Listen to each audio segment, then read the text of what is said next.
Joining us now to debate the Trump economy and the Biden economy and future plans. Stephen Moore is a senior economic advisor to the Trump 2024 presidential campaign, the co-founder of the Committee to Unleash Prosperity. Also, former Council of Economic Advisors Chairman Jason Furman. He's an economics professor at Harvard's Kennedy School of Government. And wow, we're going to break some new ground here, Steve. If Trump were to regain the presidency, former President Trump, what are some of the planks of his plan? I'm seeing something about even further cuts for corporate taxes. Is that really being considered? Hey, Joe, good to be with you, and good to be with Jason as well. Look, I think there's no question the top priority will be to make sure that those tax cuts that Art Laffer and I and Larry Kudlow and others helped put together for Trump. And, we did it. There was a lot of controversy about whether it would work. And, clearly it did. We had a boom in investment. By the way, I was just looking at these numbers, Joe. Corporate tax revenues have almost doubled since we cut the tax rate. I think there's a Laffer curve that says that kind of thing will happen. But then, it's not just taxes. I think there's no question we're going to have a very pro-American energy policy. We're going to head back to being energy independent again. We're going to drill for oil. We're going to use our clean coal. We're going to use our natural gas to lessen the impact that countries like Iran and Russia and China have over the world economy. And then finally, we want to get Americans back to work. We want policies that could actually help people get back into jobs, and not just jobs, but jobs that pay well. When you've got a problem, Joe, a lot of families today, middle-class families, have a hard time being able to afford to go to McDonald's, for goodness sakes. I mean, this has been an agenda, a 4-year agenda that has really crushed middle-class families. Jason, there are certain things that you probably wouldn't disagree with, I guess, there. But there are some things you'd probably like to push back on that Stephen just said. What would be different if the president wins re-election? Yeah, I mean, Steve left out the biggest tax increase that Donald Trump is proposing. In fact, it's the only very explicitly worked out part of his platform that I'm aware of, which is a 10% tax on all imports and a 60% tax on everything coming from China. I was not a fan of the latest round of tariffs that President Biden proposed. But let's put some perspective on them. They were on $18 billion of imports. We import $4 trillion worth of stuff. So you're talking about 200 times the scope of what the recent Biden tariffs were. For a typical family, you're talking an extra $1,700 of costs. And then you add that to the other inflationary parts of the agenda. You have advisors to President Trump saying that he would fire Jay Powell within the first 100 days. That would set up a massive amount of uncertainty, court cases, and the like. Let's say he doesn't fire him in the first 100 days, but he just tweets at him saying that he's worse enemy than President Xi, which is what he did the last time he was president. One of the things that President Biden has done that I really respect has been to respect and strengthen the independence of the Fed, even while it was raising rates really rapidly. What happens if that comes to an end? So I think there's a lot of peril here. A lot of it can be expressed, especially in terms of inflation and tax increases on middle-class families. Jason, do you, I think I asked you about the capital gains increase, and you really weren't that anti-capital gains that President Biden was talking about. And what about the taxing unrealized gains? Both of those, to many people, those are both sort of anathema to any normal economic thinking. Do you go along with both of those ideas? I mean, they're both way better than any of the tariffs that we've just been talking about, Joe. But look, there's a lot of economic logic to taxing unrealized gains. Right now, one of the problems with the capital gains system is that it locks in your gains. It dissuades you from selling because you want to hold until later when you get a lower rate. That is a proposal that applies to a relatively small slice of people. We could argue what the right rate of taxing capital income is, and I'm open to a variety of things. In fact, I'd like to reform the tax code so we had permanent expensing and got rid of the interest deduction, more incentives for business investment going forward. But, we're going to need to raise revenue somehow. What about the tariff issue, Steve? Well, look, on the tariffs, I worked with Trump in his first administration. We talked a lot about tariffs. It's interesting because, when I've talked to Trump about this over the years, he's always said, Steve, I use tariffs as a weapon. And he does. And he's used it in my opinion. And by the way, I'm a free trade guy like Jason is. I don't like tariffs. But, it is an absolute truth that Trump used the threat of tariffs highly effectively in his first term. It was the threat of tariffs that got the European nations to pay their NATO dues. It was the threat of tariffs on Mexico that got Mexico to help secure the border. It was standing toe-to-toe with President Xi and saying, look, I'm going to slap you with a 40% tariff unless you start playing by the rules and stop stealing our intellectual property. And you know what? All of those things worked. And it's really interesting, Joe, because if you look at the tariffs that were implied by Trump versus the tariffs that have applied to Biden, Biden actually has higher tariffs than Trump does. So come on, that isn't kind of a fair thing. Now, one other point.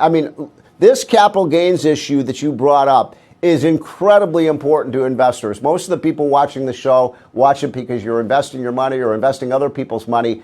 This would be an economic cyanide pill to the U.S. economy. He's talking about, and by the way, I'll give Biden credit. He's telling people these crazy things that he wants to do, like tax unrealized capital gains, which has never been done before in the history of this country. People would literally have to sell the farm to pay the taxes. And the capital gains tax would go up in the United States to roughly the highest in the world, higher than China, higher than Russia, higher than Europe. Like, how in the world is the United States going to compete with those high rates? Okay, that was Steve Moore versus Furman. Furman's one of the economists for the president. Steve Moore joins us. And I really want to thank CNBC for allowing that to kind of happen. It was a mini debate.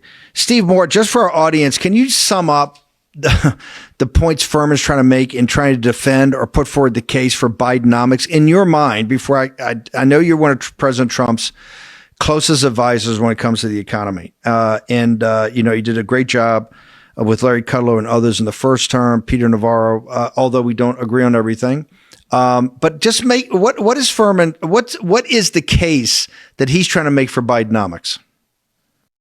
Well, it's a tough case to make, Steve, as you know, because we just did an analysis that on 28 of the 32 major economic measures of how a president does, Trump outperforms Biden, and in most cases by a wide amount. And if people go to our website, committee.unleashprosperity.com, you can find that chart book showing, everything from inflation to gas prices to poverty rates to unemployment to, productivity of the economy. Every single one of them, with a few exceptions, shows that Trump has highly outperformed Biden. So what the Biden people are trying to do now is say, look, all the problems that have developed under Biden have been due to Trump.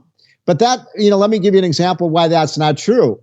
So they're saying, oh, Trump is the one who caused the inflation. Well, wait a minute. The inflation rate, Steve, was 1.5% when Trump left office. In his last year in office, it was less than 2%. And then all of a sudden it goes to 9% under Biden. And he blames that on Trump. So I think that's what you're going to see more of in the next 4 months is Biden can't, and his economists cannot defend their record, so they have to blame it on Trump. Go back, because you were advisors in that year, 19 particularly, was the golden, before the bioweapon, the Chinese bioweapon hit us, was a golden year for economics. When you guys were hitting on all cylinders, low inflation, yes, low interest rates. Yes. Walk me through, in your mind, the 2 or 3 fundamental mistakes that you think, having you guys really handed off the football, the 2 or 3 mistakes that you believe Biden and his team like Furman made from the beginning that got us in the jam we're in today. Did I lose you? Did I lose you there, Steve? We got you. Okay. So no, look, do you hear me? Where to begin? Yeah. I hear you loud and clear. You know, what mistakes did they make? Well, the biggest mistake of all was coming into office at a time when COVID was over. I mean, remember, the economy grew by 11% in the last 6 months of the Trump administration when we reopened the economy. And by the way, I love Donald J. Trump. I think he was a great president, but I think he made a lot of mistakes under COVID, and he should not have let Fauci and these others shut down the economy and shut down our schools. That was a horrendous mistake.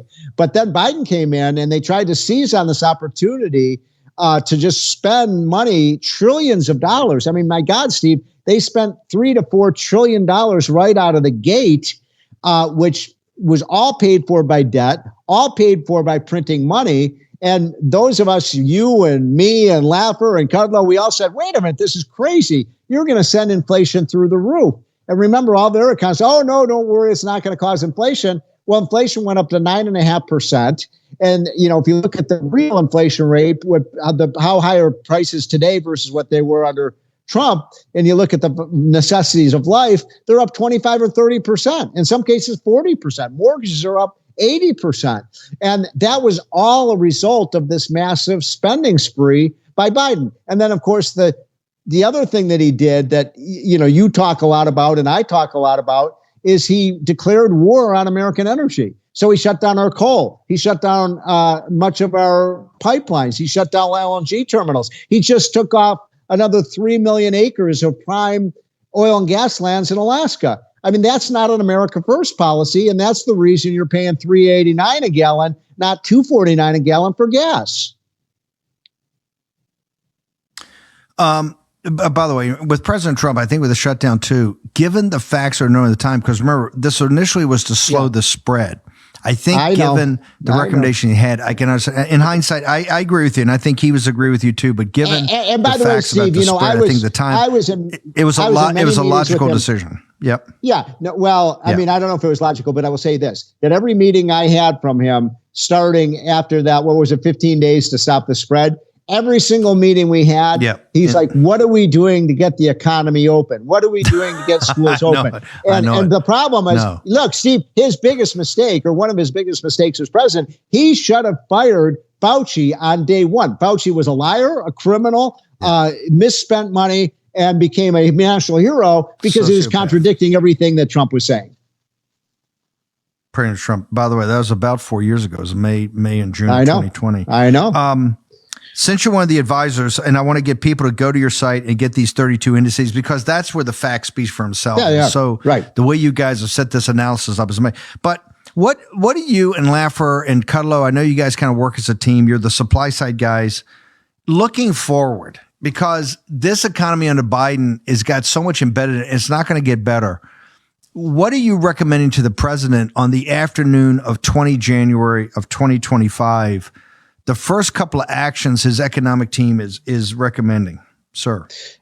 You know, I had this conversation with the president about 3 weeks ago, and he told me, and he's been saying this now publicly, that he will have a stack, probably 1.5 inches high, of executive orders, basically reversing all the crazy things on energy policy, on tax policy, on regulation policy that Biden has put in place. And I'm here to tell you, I really honestly believe this, that if Trump wins this election, I think he will, I think you're going to see an explosion of economic growth and prosperity in this country.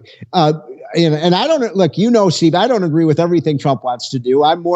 You're more of a protectionist. I'm more of a free trade guy. But I got to tell your listening audience that Trump is going to unleash the biggest boom because he's going to let our businesses grow. He's going to let the private sector do it. He's going to cut taxes. He's going to cut regulations, better trade deals. We're going to see the biggest boom in American energy. And I'm not talking about green energy. I'm talking about let's use our oil, our gas, our coal, our nuclear power, everything we've got.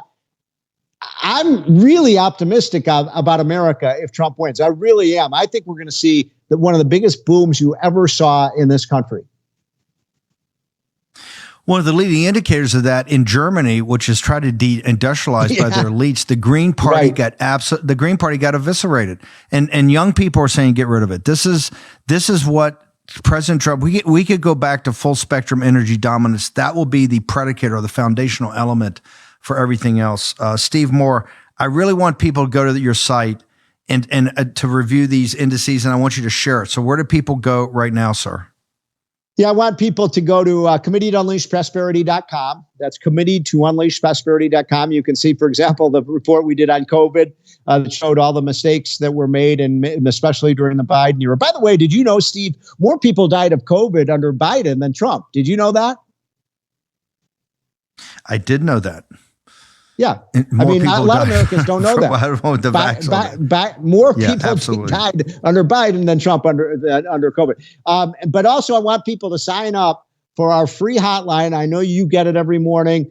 Just, give us your email. We'll send it to you for free. It costs nothing. So committee to unleash prosperity.com. And Steve, you are a national hero. You're a patriot. Thank you for everything that you do. And I can't wait to see you in the White House in a year.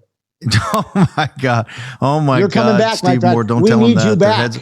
Their heads are blowing up. Their heads are blowing up already. I know. Moore, Moore. I'll be here at the War Room. You'll be in the White House. We'll have you on every other day. Steve Moore, thank you so much, brother. Great head. Thank you, Steve. Great debate. I want to thank Rev and Lindell TV for getting it up for us. That's very important. Go to the site and check out the 32 indices. You'll see where President Trump comes on 28. This economy is not going to be done in isolation. And one of the biggest geostrategic debates we have, and in fact, we argue to decouple and decouple hard and support Lao Beijing, the noble and brave Chinese people, in overthrowing their sociopathic overlords, the dictators who run the country. And this debate still rages. Obviously, President Trump's going to meet later this week, the Business Roundtable. The Business Roundtable will be to a man about continue the hard coupling with the Chinese Communist Party, Wall Street, Silicon Valley, all of it. If you want to see the reality of what's that's brought, if you want to see the reality of 20 or 30 years of coupling, of hard coupling with the Chinese Communist Party, and really the antecedents go back to the late 1940s.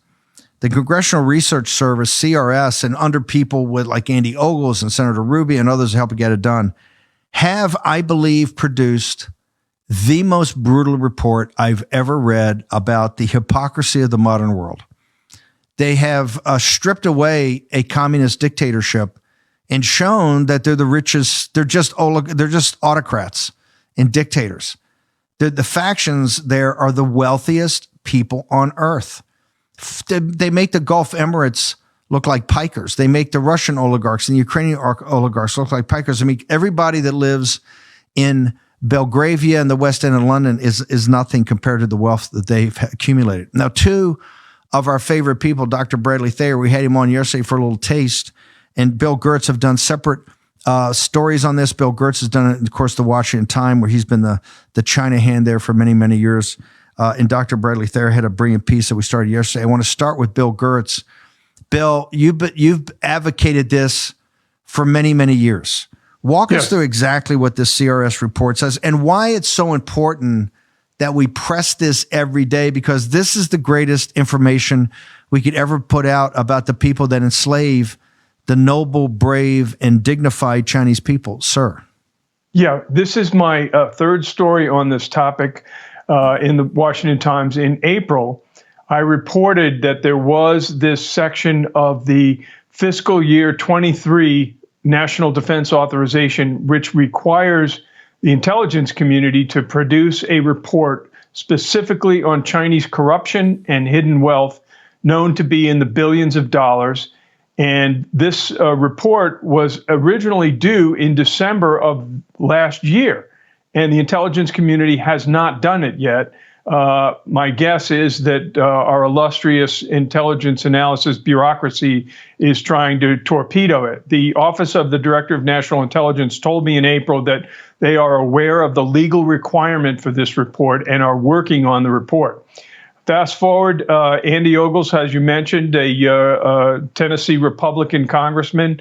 He then passed additional legislation that gives the DNI 6 more months to produce this report that was due again last December.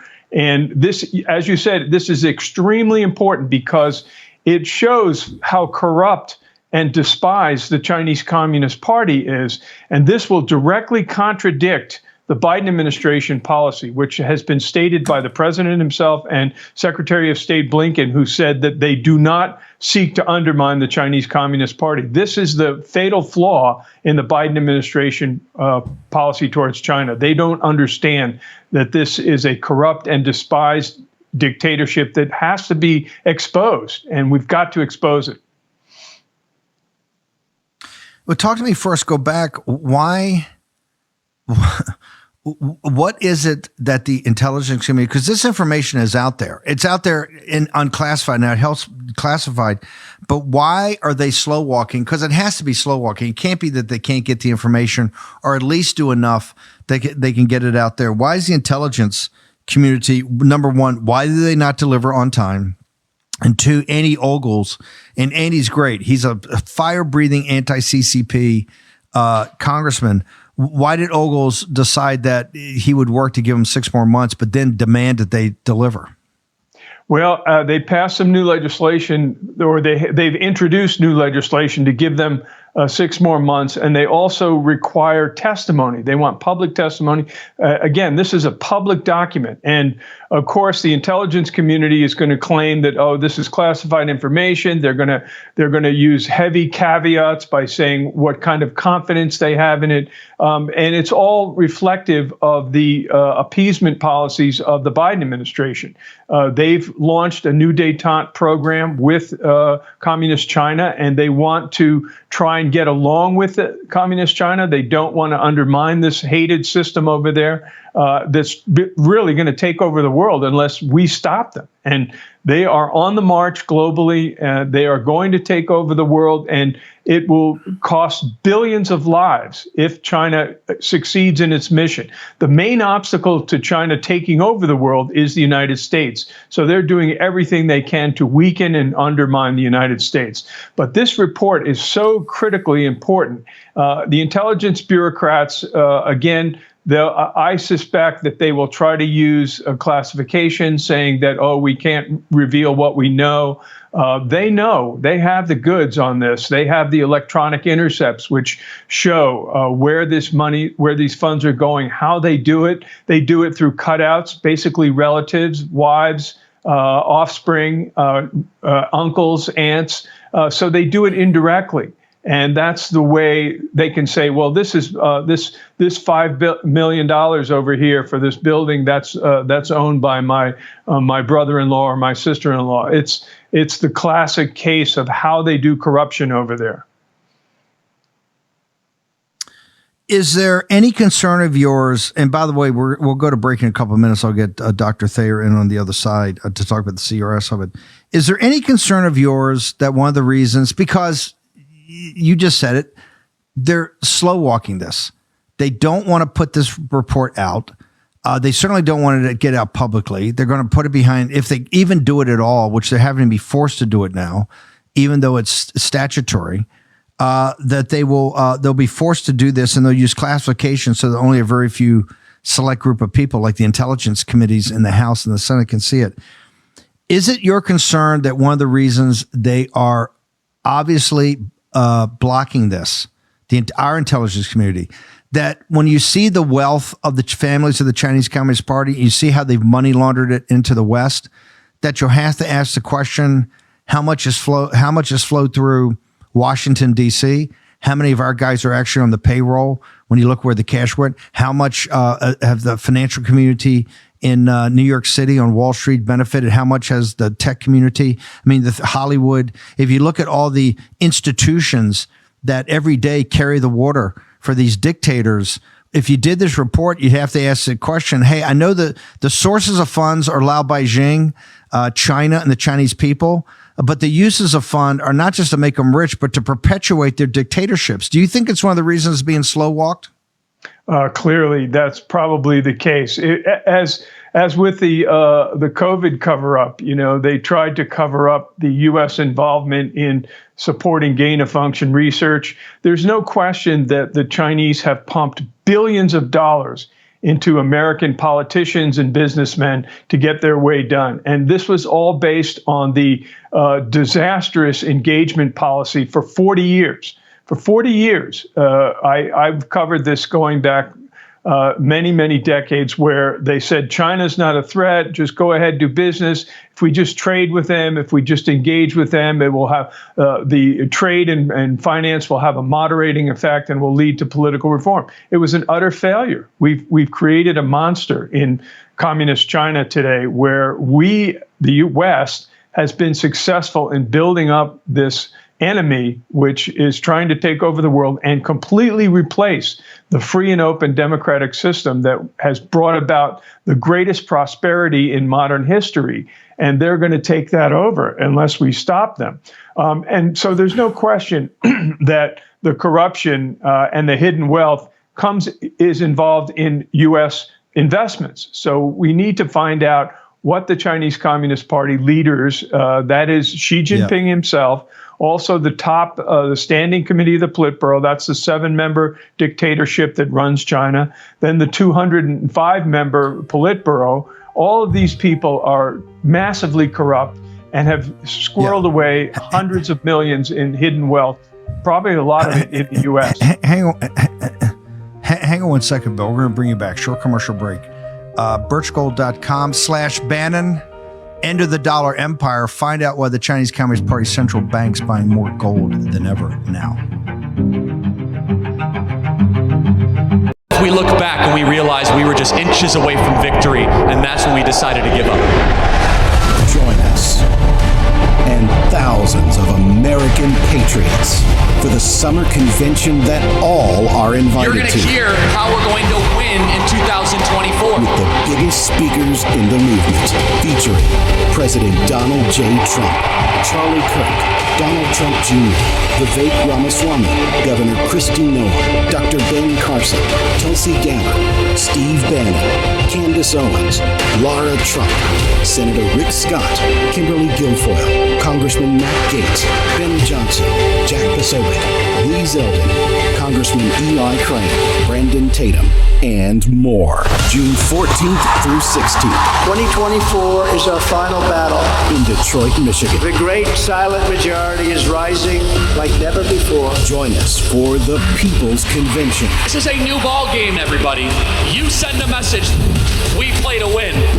Register now at tpaction.com/peoples. If you go /war room, you get a 25% discount. We're all going to be there, the whole team. Friday, we'll be doing the show from there. And also Saturday, I'll be doing a meet and greet on Saturday. Also give a main stage speech. President Trump will be there. It's going to be wild. So do not miss it. Want to continue on from what I said before the break. An MTG said today about the BRICS nations. This is the fifth free installment we have in the end of the dollar empire. It's about the central bank digital currency versus fiat money. But one of the things we drilled down on is the BRICS, the rise of the BRICS, and particularly their search to get around Bretton Woods. MTG talked about today about particularly the central bank's purchase of gold. The largest purchaser of gold as a central bank is the Chinese Communist Party. They know that the world's going to go through further instability. One of the reasons they know that they're the financier of the mullahs in Persia. They're the underwriters of the KGB. They're the underwriters of the Muslim Brotherhood, of what's happening in Hamas, and obviously the Persians in Hezbollah and northern Israel. So they know times of turbulence are coming. This is why you need to look at gold as a hedge against that. Birchgold.com. The very best people, and we've got it. We've set it up so that you can talk to senior management. Remember, we give you the overall macro economics of it all, geopolitics, capital markets, that, and they give you the micro. They talk about tax-deferred instruments, all that, and about timings of purchases, etc. So that's where you can talk to Philip Patrick. Hey, birchgold.com/Bannon. Check it out. Also, one of our contributors now, Jim Rickards, and Rickards is no gold bug. Rickards, wrote a follow-on book from Ron Paul, who wrote in the 80s during President Reagan's. He thought Reagan was going to the gold standard. He didn't.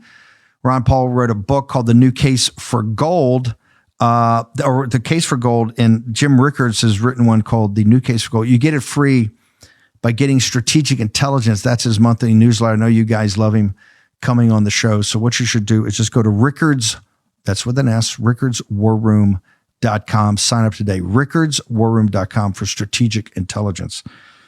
Bill Gertz, you've been doing this for many, many decades. Now I think we're getting down to the good part, to really expose the Chinese Communist Party, Wan Qishan, Xi, the princelings, all of it, for what they've done to the Chinese people and what they're using that cash that they've stolen to fund this chaos throughout the world. How do people get to your podcast? You got a podcast. You're the columnist over the Times. You're the number one, what I call China Hand. Where do people go to get your content? Sure. Yeah, I have a podcast called Victory Over Communism that examines Chinese communist ideology and American Marxist ideology and offers a counterproposal based on Judeo-Christian principles. My website is thegertzfile.com.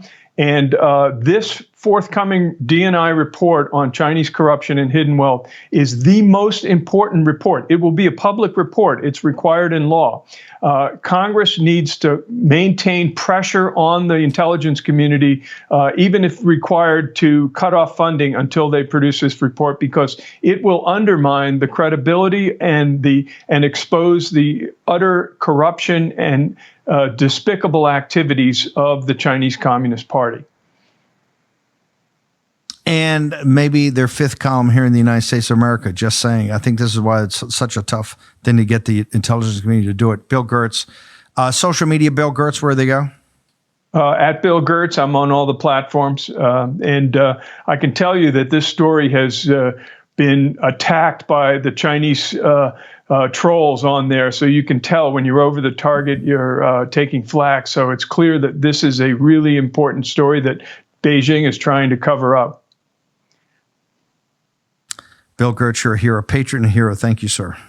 Thank you. Dr. Thayer, the CRS report, because the links to it, they have guys, like Mike Forsythe, who was at Bloomberg. He's now over the New York Times, so he was at Bloomberg. He specifically covered the princelings from Beijing until Bloomberg got rid of him. Why'd they get rid of him? Too many stories that talked about this hidden wealth. First off, just pull the camera back. Why is this important for the Congressional Research Service, Rubio, people to push it yourself? Why is it important? Who cares if the Chinese communist emperors, the new emperors, have all the money? The emperors have had the money forever. What's the big deal? Why should anybody care about Lao Beijing getting ripped off, sir? Because it shows the fundamental illegitimacy of the Chinese Communist Party. It shows that ideology that they advance is incoherent. And in essence, they're just thugs and grifters who have no right, no legitimacy, no justification whatsoever to rule the great Chinese people.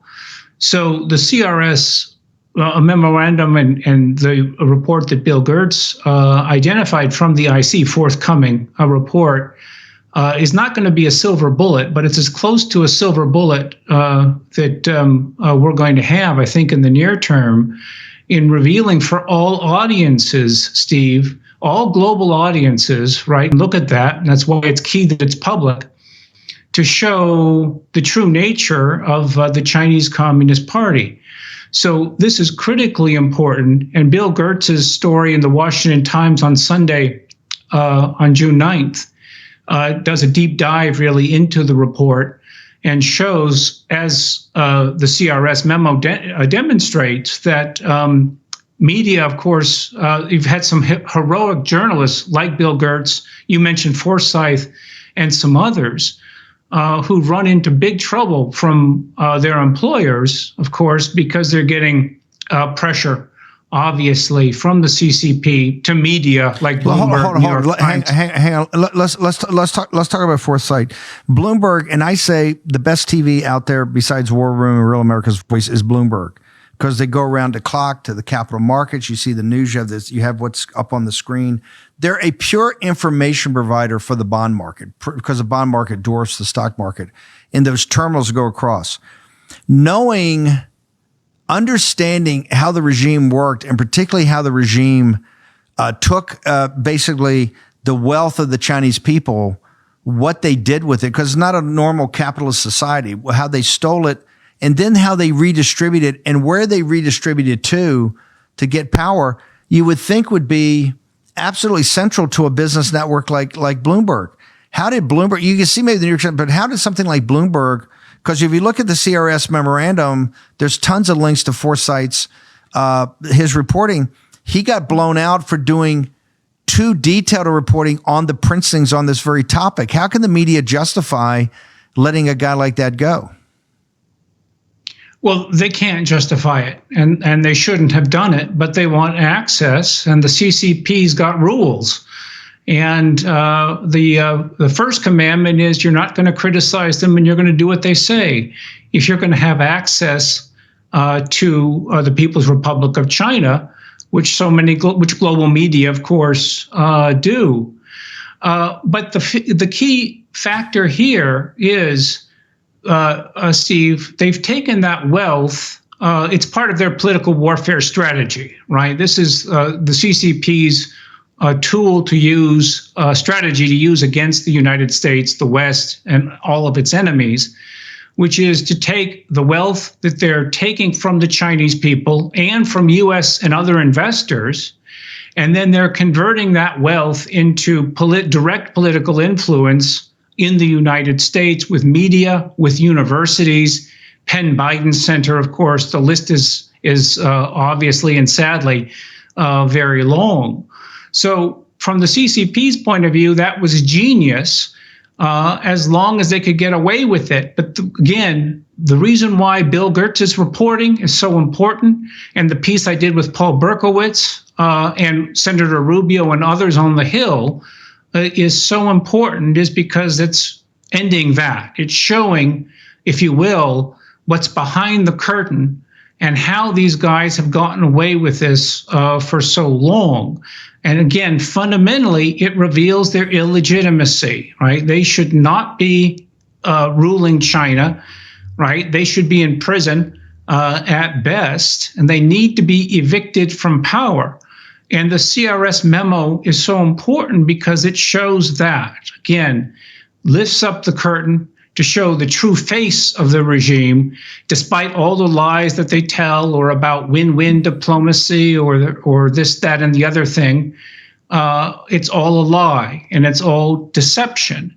And at heart, this is just as all communist governments are, right? Just ruled by thugs and dehumanizing political systems that are, the center of evil in the modern world, as Ronald Reagan said of the Soviet Union. So the CRS report is critical for that. And let's hope, despite the suspicions that you have and Bill Gertz rightfully have of what the IC actually might produce, at least that's moving in the right direction. We're finally taking some offensive steps in political warfare, right, which is the key to defeat the CCP, right? We don't want to fight a kinetic war with the People's Republic of China. We want to evict the CCP from power through political warfare. And this is a very important step, long overdue, but a very important step in that direction. Dr. Thayer, I want everybody to get your reporting on this, and I want everybody to get to the CRS report and then to the links in the CRS report.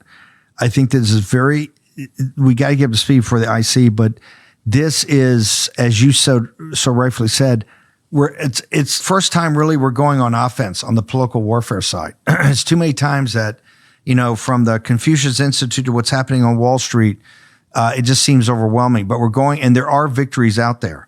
This is the number one thing. I think your co-author, Paul Berkowitz, said the number one thing they want to hide is how wealthy they are in a communist system, because it reinforces their illegitimacy.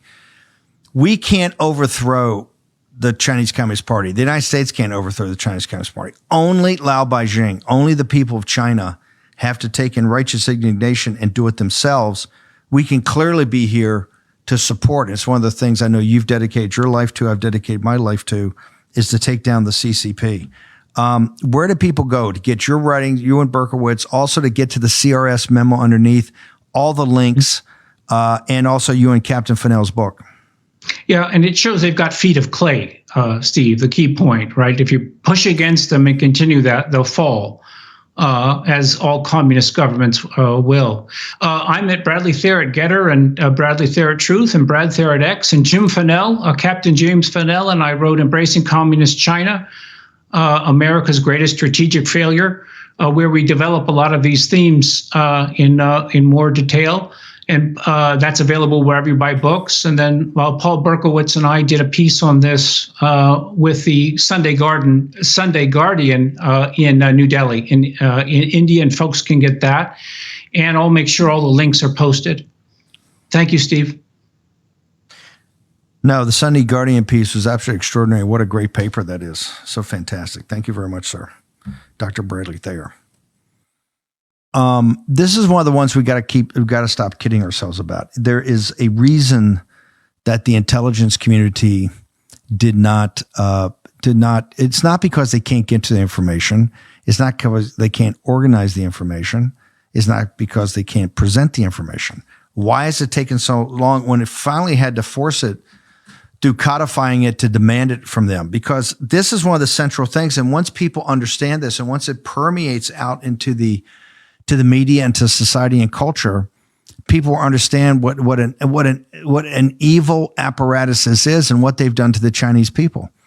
This is kind of like in the French Revolution. The French Revolution really didn't get going until they started to publish the balance sheet and income statement of Louis the XVI and the royal family, and all the aristocrats and what the crown had done with their money, and all of it wasn't put to good use, like supporting the American Revolution. A lot of it was in building places like Versailles, and the French people had enough of it. This is the same type of thing. Why is the intelligence community so slow to it? Remember when we first started with Jace Medical, Dr. Sean Rowland and those guys, it came as a big surprise to everybody, and it shouldn't have, but it came as a big shock back in 2020, in spring of 2020, when we found out not just the PPE, but we found out the entire supply chain for generic drugs, including active pharmaceutical ingredients, 100% was controlled by the Chinese Communist Party in mainland China. And people go, how did that happen? This used to all be made here in the United States. Well, it just, because we had people looking the other way, some people making money off this, it all got shipped with much of our manufacturing, but this is a strategic asset. That's where Rosemary Gibson wrote that incredible book about they had the high ground. And they can cut it off at any time. The Jace Medical guys started the company just on that. But what's evolved to is the fact of, look at the shutdowns in pharmacies. First of all, look at the bankruptcies and liquidations, but look at the cyber attacks. Look at when you go now and just on the counters outside, they've got to be behind glass and you can't even get, there's nothing there. They're empty shelves. Look how many times you call and just basic antibodies, you can't get them from a pharmacy. This is deeper than just the Chinese Communist Party, but that's why Jace Medical was set up, to make sure it's coming off this theory of the case that the CCP can shut you down. Now you've got it in every different angle. That's why when you have one of these institutions like Jace Medical, and we set it up that you can talk to senior management, you should use it just for information gathering alone in your own life. So that's why I go to jacemedical.com and do that today, jacemedical.com, and just take the worry off you. Another set of worry is when we had Steve Moore talk about the economic plan. You saw the debate on CNBC between him and Furman. One thing that's going to get very contentious is the Trump tax cuts, which were a supply side tax cut we did back in 17. I didn't love all of it, particularly some of the upper brackets, but it worked overwhelmingly. I didn't like some of the corporate stuff about not restricting stock buybacks. All that can be taken care of, but that all comes back or off starting in the first couple of months of President Trump's second term, along with all this spending. And you've had Scott Bessent, you had Steve Moore talk about, hey, we got to get the tax cuts in. Here's how to maybe do some offsets of spending. But the issue is like with Biden, you're having $1.5 trillion and $2 trillion deficits every year. That gap's got to be closed. A supply side tax cut can help, and we can grow our way over time, particularly if we get deficits to 3%, what Scott Bessent and Steve Moore talk about, instead of 7% of GDP today. You can get a plan to get there. But in the interim, and this is why they hired the 10,000 new IRS agents, they've got to get blood out of a stone, and they're not going after the wealthy. One of the reasons the wealthy already have brilliant tax lawyers and tax accountants, and every transaction they do is set up to use the tax code to their advantage for these tax deferments. Where are they going to get it? They're going to get it from you. They're going to get blood from a stone. And that's why Tax Network USA is set up. And that's one of the reasons we're the partners with them. TNUSA.com /Bannon, you get a special discount. But here's what you need to know, particularly if the IRS, if somehow you filed wrong or somehow you're late, you can't put the letter in a drawer. It's just not going to, you can't look away from this. You got to get on top of it. The way you get on top of it is talk to the folks at Tax Network USA, tnusa.com. We have the 800 number that's there on the bottom. Make sure that you talk to them. They'll give you you'll fill out some basic paperwork to see if it makes sense for them to talk to you. And if they do, they'll engage right away. And they know how to deal with the IRS. So you need an advocate. You need an advocate in your space. So make sure you go check it out today. Same with the credit cards. Same exact thing. These are all processes. We know something about here, the processes of the modern world in the war rooms. One of the things we try to teach here, nomenclature, critical paths, statics and dynamics of historical process, so that you can always be ahead of the curve, and you are ahead of the curve. This is why you've been so powerful, and you punch way above your weight as far as politics go. The week's going to be on fire. Obviously, now these announcements of the hearings with Colangelo and folks coming this week. President Trump's coming to the Capitol. It's going to be absolutely intense week going forward. The Hunter Biden jury, the results of that, it's just going to be on fire. The great Lou Dobbs follows me. And then we're back at 10 a.m. tomorrow morning live in the War Room. Before I go, two things, and we'll do it when we get up in the morning. And this is how we get fired up. Warpath Coffee, warpath.coffee.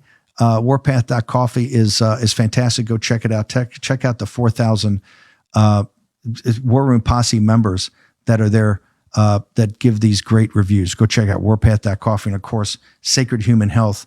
Know what Orca knows. Orca knows is about the liver. Get grass-fed beef liver. We'll leave you with Steve Stern.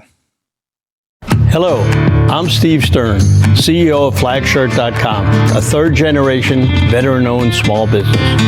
I believe that the American way of life is for all of us.